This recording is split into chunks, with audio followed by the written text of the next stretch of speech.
La battaglia per riformare la sanità veneta prosegue e la maggioranza che governa la regione si conferma compatta nel far approvare in aula la riorganizzazione di un settore nevralgico per i servizi al cittadino.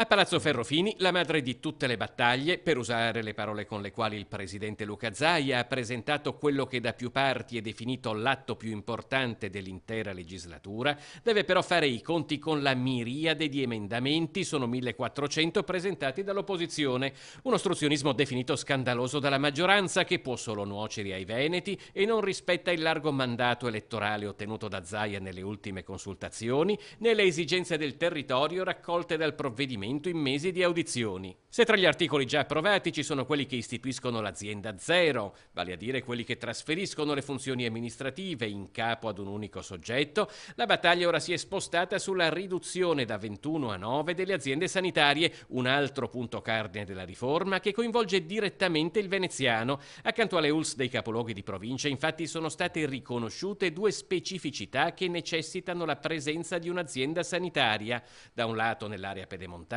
dall'altro nel Veneto orientale, aziende sanitarie necessarie, secondo l'assessore Coletto, che non possono e non devono essere messe in discussione. Il Presidente Zaia l'ha detto più volte, la situazione della pedemontana è legata anche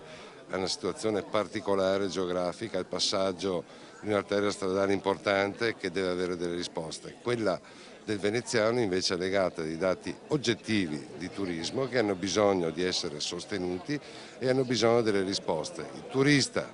che viene in Italia